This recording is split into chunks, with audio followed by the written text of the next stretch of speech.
The sound of Mark's hand hitting my face echoed through our small living room like a gunshot. For a moment, everything went silent. My cheek burned with a fire that spread down to my neck, and I could taste blood where my teeth had cut into my lip. But it wasn't the pain that made my heart stop. It was seeing Jake standing in the doorway, his school backpack still hanging from his small shoulders. His brown eyes, so much like mine, were wide with shock. My 10-year-old son had just watched his father slap his mother.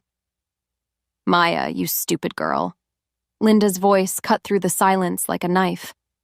Mark's mother sat in her favorite chair, the one she'd claimed as hers since moving in 3 months ago. Her lips curved into a satisfied smile that made my stomach turn. "Maybe now you'll learn to keep your mouth shut when adults are talking." I touched my burning cheek, feeling the heat under my fingertips. This wasn't the first time Mark had hit me, but it was the first time Jake had seen it. All those months of hiding bruises under makeup, of making excuses for why I walked carefully or why I flinched when doors slammed too loud. All of that careful protection had just crumbled in one terrible moment. "Jake, honey, go to your room," I whispered, my voice shaking.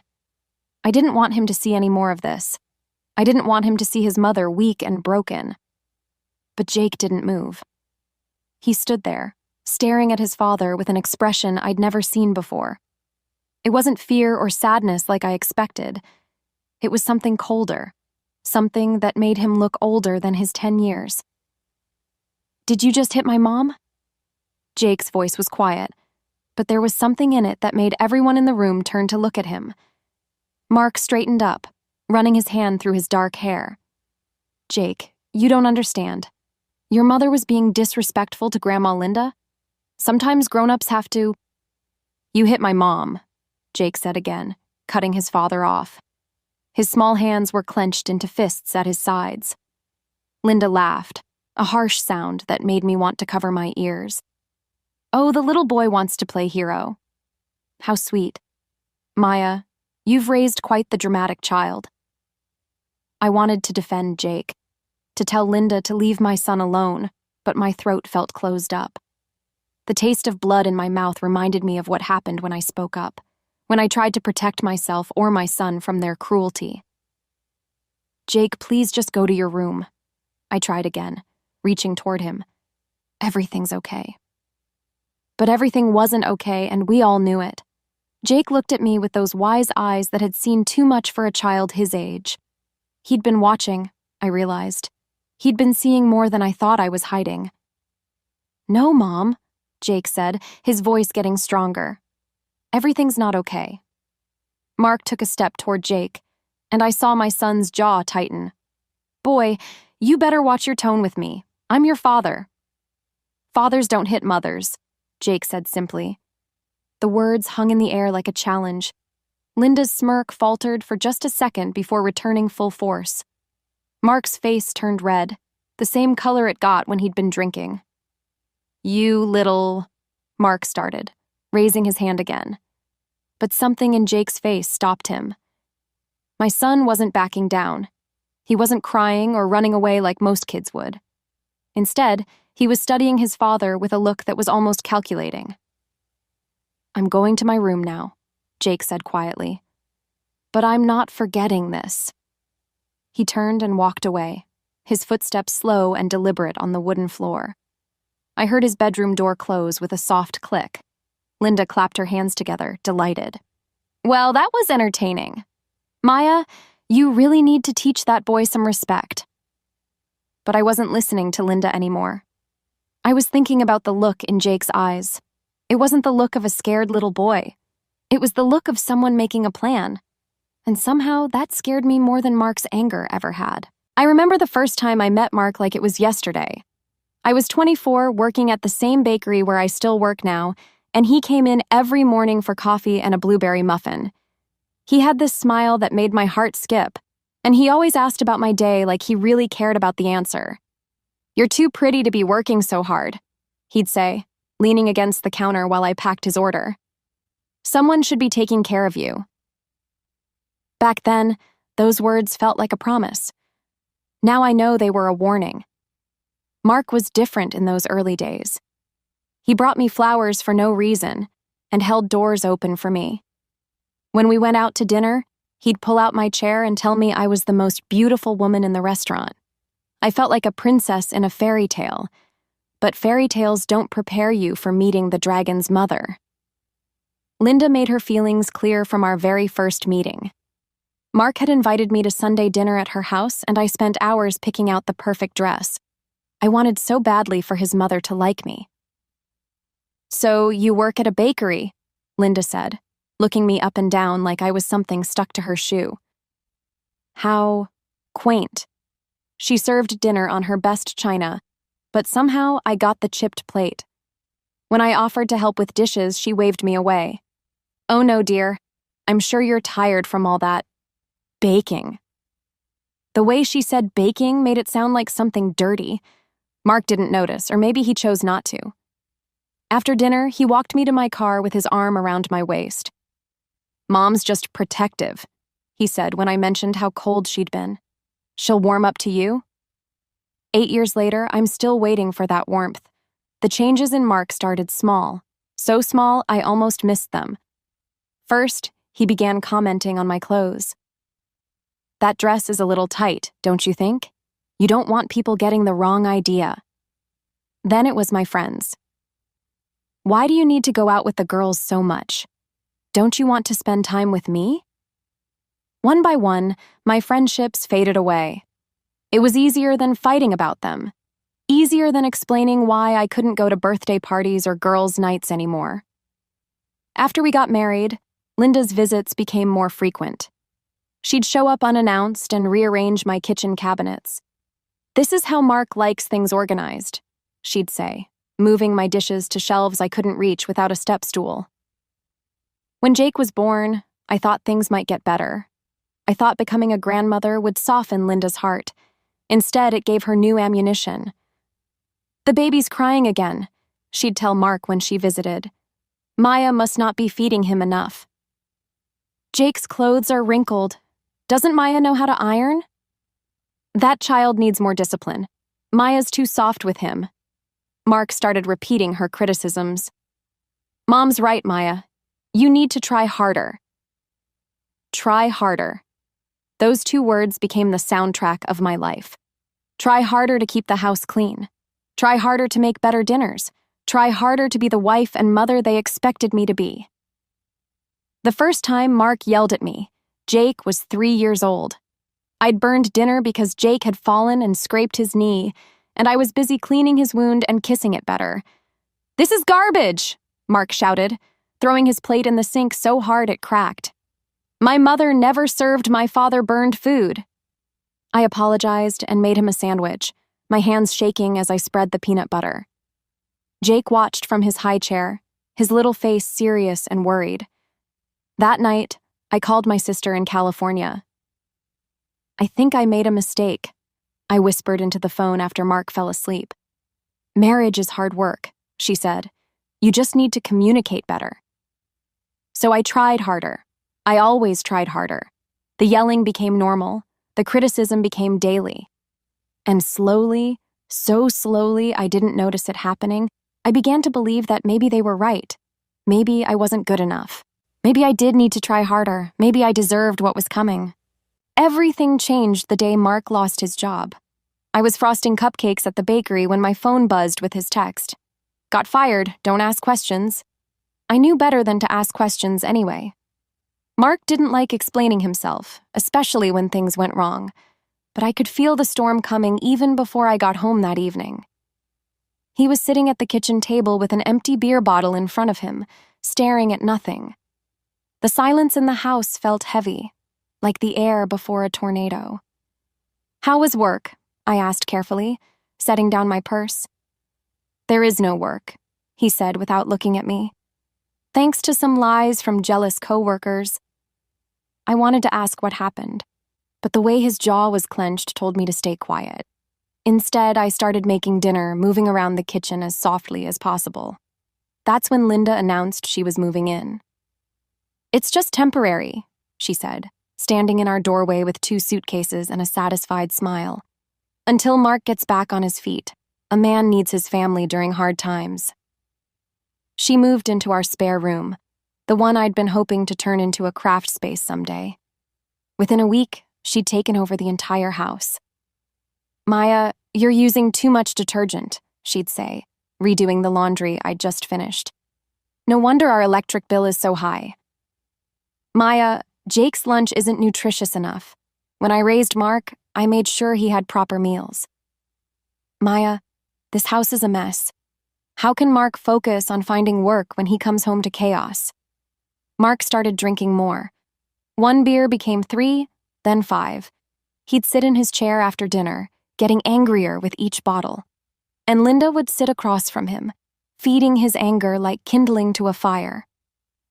"You know, son, when your father lost his job back in '89, I made sure he didn't have to worry about anything at home," she'd say, glancing at me. "A man needs peace in his own house." "You're right, Mom," Mark would agree, his words getting sloppier. "A man shouldn't have to come home to problems." I became the problem. If Jake left toys in the living room, it was my fault for not teaching him to clean up. If dinner was 5 minutes late, it was my fault for poor time management. If the bills were tight, it was my fault for not being more careful with money. The worst part was discovering that Mark had been sharing our private moments with Linda. Things I'd told him in confidence, fights we'd had behind closed doors, even details about our marriage that should have stayed between us. I found out by accident when I overheard Linda on the phone with her sister. "Oh yes, Maya's been giving Mark a hard time about money," Linda was saying, "and apparently she's not very affectionate anymore, if you know what I mean. Poor Mark is under so much stress." My face burned with shame and anger. Those were things I'd shared with Mark during our most vulnerable moments, when I was trying to explain why I felt distant, why I was struggling. He'd listened and nodded and promised to understand. Then he'd run straight to his mother with every word. I tried to talk to my old friend Jessica about it when she called one evening. But Mark was listening from the kitchen, and later that night he cornered me. "What did you tell Jessica about us?" he demanded, his breath heavy with beer. "Nothing. Don't lie to me, Maya. I heard you complaining about money, making me look bad to your friends." "I wasn't making you look bad, You were just what? Running your mouth about our private business?" Linda appeared in the doorway, drawn by the raised voices. "What's all this noise about?" "Maya's been talking to her friends about our problems," Mark said, like I was a child tattling on the playground. Linda shook her head sadly. "Maya, that's very disloyal. A wife should protect her husband's reputation, not damage it." I stopped calling Jessica after that. I stopped calling anyone. The isolation wrapped around me like a blanket, heavy and suffocating. Some days, the only adult conversation I had was with customers at the bakery. I started staying late, volunteering for extra shifts, just to delay going home. But I always had to go home eventually, and they were always waiting. I didn't know what Jake was doing in his room after Mark hit me. I assumed he was crying or trying to process what he'd seen. If I'd known the truth, I might have been terrified. Or maybe I would have been proud. My 10-year-old son wasn't crying. He was planning. The next morning, Jake seemed different at breakfast. Calmer somehow, like he'd made an important decision. He ate his cereal quietly while Mark read job listings on his phone, and Linda criticized the way I'd made the coffee. "This tastes weak, Maya," Linda said, pushing her cup away. "Don't you know how to make a proper cup of coffee?" "I'll make a fresh pot," I said automatically, already reaching for the coffee maker. "Don't bother," Mark muttered. "I'm going out to look for work anyway." After they left, Jake helped me clean the kitchen. He was unusually helpful, drying dishes without being asked and putting them away in exactly the right places. "Mom," he said quietly while we worked, "do you remember Mrs. Rodriguez from next door?" "Of course, honey. She's very nice." Mrs. Rodriguez had always been kind to us, bringing over extra vegetables from her garden and asking how we were doing. Sometimes I caught her watching our house with a concerned expression. "She used to help families, didn't she, before she retired?" I paused in my wiping of the counter. "Yes, She was a social worker. Why do you ask? Jake shrugged, but there was something in his eyes that reminded me of the look he'd had the night before. Just curious. That afternoon, while I was at work, I couldn't stop thinking about that conversation. Jake had seemed so serious, so focused. It wasn't like him to ask random questions about the neighbors. When I got home, Jake was already there, doing homework at the kitchen table. Linda was in her chair, watching her soap operas and making comments about how unrealistic the storylines were. At least those women know how to keep their men happy, she said pointedly when I walked in. I ignored her and went to start dinner. Jake looked up from his math homework and gave me a small smile. There was something different about that smile, too. It wasn't sad or worried like usual. It was almost hopeful. During dinner, Mark complained about his job search while Linda agreed with everything he said. I listened and nodded and tried to make myself invisible the way I'd learned to do. But I noticed Jake watching everything with those sharp eyes of his. He was paying attention to every cruel word, every dismissive gesture. I wondered what he was thinking. After dinner, while I cleaned up, Jake came into the kitchen. "Mom, can I ask you something?" "Of course, sweetheart." He looked toward the living room where Mark and Linda were watching TV, then back at me. "Do you ever think about what it would be like if it was just you and me?" The question caught me off guard. "Jake, honey, why would you ask that?" "I just wonder sometimes. Like, what if we had our own little apartment somewhere? Just the two of us?" My heart ached at the hope in his voice. "Oh, baby, families don't work that way. Your dad loves you very much. But does he love you?" The question hung in the air between us.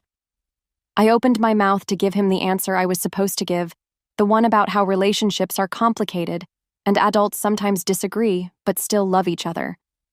Instead, I found myself looking into my son's eyes and seeing a wisdom that shouldn't have been there. Jake had been watching. He'd been seeing things I thought I'd hidden from him. "It's complicated, honey," I finally said. Jake nodded like he'd expected that answer. "I know, Mom, but maybe it doesn't have to be." Before I could ask what he meant, Mark called from the living room. "Maya, bring me another beer." I hurried to get his beer, and when I came back to the kitchen, Jake was gone. I found him in his room later, door closed, talking quietly on his phone. When I knocked, he quickly said goodbye to whoever he was talking to. "Who was that, sweetheart?" "Just a friend from school," he said. "We were talking about a project." I believed him because I wanted to, because the alternative, that my 10-year-old was keeping secrets from me, was too scary to consider. That night, as I lay in bed listening to Mark snore beside me, I thought about Jake's questions. What would it be like if it was just the two of us? The thought filled me with a longing so sharp it took my breath away. But thoughts like that were dangerous. They led to hope, and hope led to disappointment. I had no idea that while I was lying there feeling hopeless, my son was 3 rooms away working on making that impossible dream come true. The next few days felt different, though I couldn't put my finger on why. Jake seemed more confident, walking taller and speaking up more at dinner.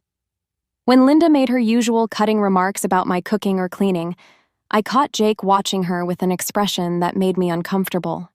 It wasn't fear or sadness, it was like he was studying her, memorizing every cruel word.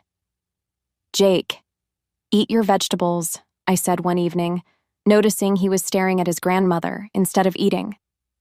"Yes, Mom," he said. But his eyes stayed on Linda for another moment before he looked down at his plate. Mark had been drinking more since losing his job. The beer bottles piled up faster each day, and his temper got shorter with each one.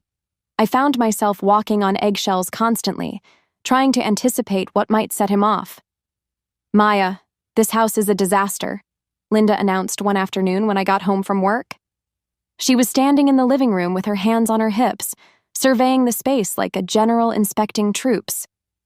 "How can Mark focus on finding employment when he comes home to this chaos?" I looked around the room. Jake's backpack was by the door, and there were a few magazines on the coffee table. It was hardly a disaster, but I'd learned not to argue. "I'll clean it up right away," I said, setting down my purse. "You should have cleaned it this morning before you left," Linda continued. "A proper wife maintains her home." I started picking up the magazines, my face burning with embarrassment. Jake appeared in the doorway, watching the scene unfold. "Grandma Linda," he said quietly. "Mom works really hard. She was up early making breakfast for everyone." Linda turned to look at him, her eyebrows raised. "Little boys shouldn't interrupt when adults are talking, Jake." "I'm not interrupting," Jake said, his voice steady. "I'm just saying Mom does a lot for this family." Something in his tone made Linda's expression shift. For just a moment she looked uncertain, then her usual smugness returned. "Well, aren't you the little defender?" she said with a laugh that didn't sound amused. "Maya, you're raising quite the mouthy child." That night, Mark came home angrier than usual. He'd been to 3 job interviews and hadn't heard back from any of them. He slammed the door so hard the pictures on the wall rattled. "This is all wrong," he muttered, looking around the kitchen where I was making dinner. "Everything's wrong." "What can I do to help?" I asked carefully. "You can stop asking stupid questions," he snapped, "and you can make sure this house is perfect when I get home. I don't need to deal with messes on top of everything else." Linda nodded approvingly from her chair. "Mark's under tremendous stress, Maya. The least you can do is make his home life peaceful."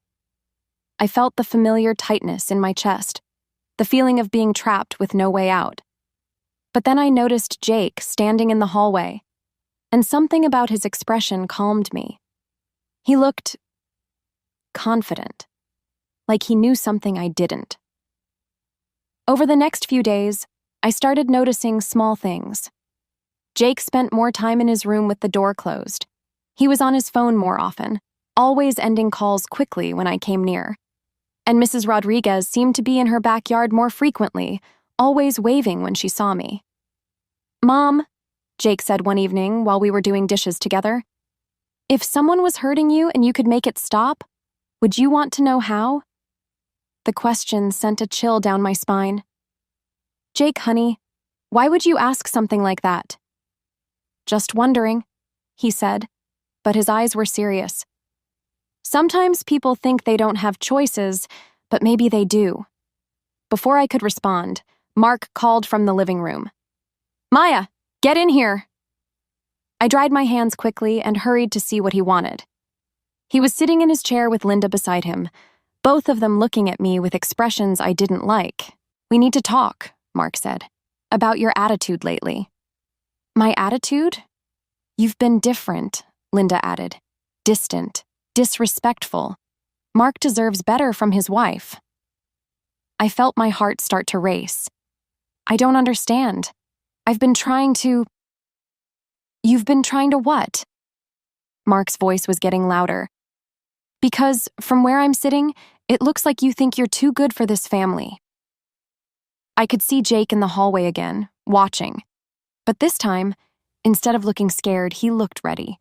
Ready for what, I had no idea. Or, the explosion came 3 days later on a Tuesday evening that started like any other nightmare. Mark had been drinking since noon, celebrating what he called a promising job interview that I suspected had gone badly. Linda sat in her chair like a queen on her throne, stirring the pot with every word that came out of her mouth. "You know, Mark, I've been thinking," she said, her voice dripping with false concern.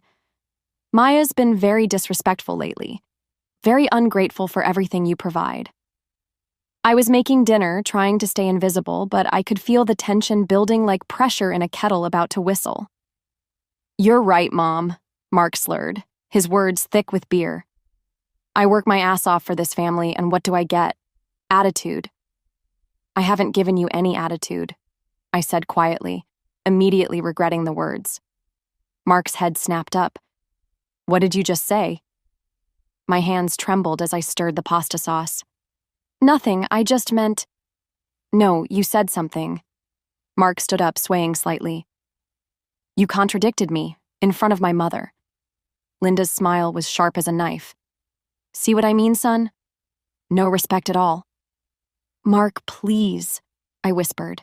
Jake will be home from his friend's house soon. Let's not— Don't tell me what to do in my own house. Mark's voice exploded through the kitchen. That's when I heard the front door open. Jake's voice called out, "I'm home!" And my heart sank. Not again. Please, not in front of Jake again. But Jake appeared in the kitchen doorway, and something was different about him. He wasn't surprised by the scene. He looked prepared.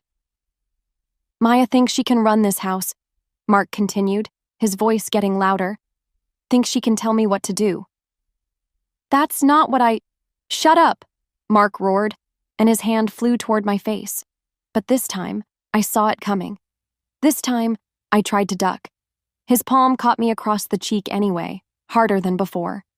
The force of it sent me stumbling backward into the counter. Pain exploded across my face and I tasted blood. Linda clapped her hands together like she was watching a show. Finally! Maybe now she'll learn some respect. That's when Jake stepped forward. Stop, he said, his voice clear and strong. Mark turned to look at his son, his face red with anger and alcohol. What did you say to me, boy? I said stop. Jake reached into his backpack and pulled out a small recording device. Because everything you just did is being recorded, and it's already been sent to the police. The room went completely silent. Mark stared at the device in Jake's hand like it was a snake about to strike. What the hell is that? Mark demanded. It's evidence, Jake said calmly, of you hitting Mom, of Grandma Linda encouraging you, of all the times you've hurt her when you thought no one was watching. Linda's smug expression melted off her face. You little— I have pictures too, Jake continued, his voice never wavering. Of Mom's bruises, videos of you yelling at her, recordings of Grandma Linda being mean to her every single day. Mark lunged toward Jake, but my son was ready. He stepped back and held up his phone. Mrs. Rodriguez has copies of everything, Jake said. And she's already called the police. They should be here any minute. As if summoned by his words, we heard the sound of sirens in the distance, getting closer. Mark's face went white. You called the police? On your own father? I called them on someone who hits my mom, Jake said simply. Linda jumped up from her chair. This is ridiculous. Mark, do something. But Mark was staring at Jake with a mixture of shock and something that might have been fear. How long have you been recording us? 3 months, Jake said. Ever since Grandma Linda moved in and things got worse. The sirens were getting louder now. Through the kitchen window, I could see red and blue lights flashing. I looked at my 10-year-old son standing there with his shoulders straight and his chin up, and felt something I hadn't felt in years. Hope. My little boy had saved us both. The police officers who came to our door were gentle but thorough. Officer Martinez, a woman with kind eyes, sat with me at the kitchen table while her partner talked to Mark and Linda in the living room. Jake stayed close to my side, his small hand holding mine. Mrs. Thompson, we need to document your injuries, Officer Martinez said softly. And we'll need to see the evidence your son collected. My face was swollen where Mark had hit me, and there was a cut on my lip that had started bleeding again. As the officer took pictures, I felt embarrassed and ashamed, but Jake squeezed my hand. You don't have to be embarrassed, Mom, he whispered. You didn't do anything wrong. Mrs. Rodriguez appeared at our door with a folder full of printed photos and a USB drive. I have everything here, she told Officer Martinez. This brave boy has been documenting abuse for months. When the officers saw Jake's evidence, their expressions grew serious. There were photos of bruises on my arms and back that I thought I'd hidden well, videos of Mark screaming at me while I cowered in the corner, recordings of Linda's cruel words and Mark's threats. This is very thorough documentation, Officer Martinez told Jake. You did exactly the right thing. Mark was arrested that night. As they put handcuffs on him, he looked at Jake with an expression I'd never seen before. Not anger, but something like respect mixed with disbelief. "I can't believe my own son turned me in," he said quietly. "I can't believe my own father hit my mom," Jake replied, his voice steady. Linda packed her bags that same night. Before she left, she stood in our doorway one last time, her face twisted with anger. "You've ruined this family, Maya," she spat. "Mark was a good man before you poisoned him against me." "No, Grandma Linda," Jake said, stepping between us. "Dad was never good to Mom, and you made it worse." Linda looked down at her grandson with something like hatred. "You're no grandson of mine." "Good," Jake said simply. "I don't want to be." After they were gone, our house felt different. Bigger, somehow, like we could finally breathe. Mrs. Rodriguez stayed with us that first night, making tea and helping me ice my swollen face. "How did you know?" I asked Jake as we sat together on the couch. "How did you know to collect evidence?" "I've been watching for a long time, Mom," he said. "I saw how scared you were. I saw how you tried to protect me from seeing the bad stuff. But I saw it anyway." "Why didn't you tell me what you were planning?" Jake looked thoughtful. "Because you would have tried to stop me. You would have been worried about making Dad angrier. But I knew someone had to do something." The legal process took months. Mark was charged with domestic violence and assault. The evidence Jake had collected made the case strong, and Mark's lawyer advised him to take a plea deal. He was sentenced to anger management classes, community service, and a restraining order that kept him away from us. During those months, I started therapy. Dr. Williams helped me understand that what had happened wasn't my fault, that I deserved to be treated with respect and kindness. It was hard work, learning to believe I was worth protecting. Jake started seeing a counselor too, someone who specialized in helping children who had witnessed domestic violence. I worried that what he'd seen and done had damaged him somehow, but his counselor assured me that Jake was remarkably resilient. "He's a hero," she told me. "He saved both of you." 6 months after that terrible night, Jake and I moved into a small apartment across town. It had 2 bedrooms, a tiny kitchen, and a view of a park where children played. It was perfect. I got promoted to assistant manager at the bakery. My boss, Mrs. Chen, had been incredibly supportive throughout everything, giving me time off for court dates and therapy appointments. "You're a different person now," she told me one day. "Stronger, happier." She was right. I was different. I laughed more. I spoke up when I disagreed with something. I made friends with other parents at Jake's school. One evening, as Jake and I sat at our small kitchen table doing homework together, he looked up at me with those wise eyes. "Are you happy now, Mom?" I reached over and touched his face, this brave boy who had saved us both. "Yes, sweetheart. I'm finally happy." And for the first time in years, I truly was.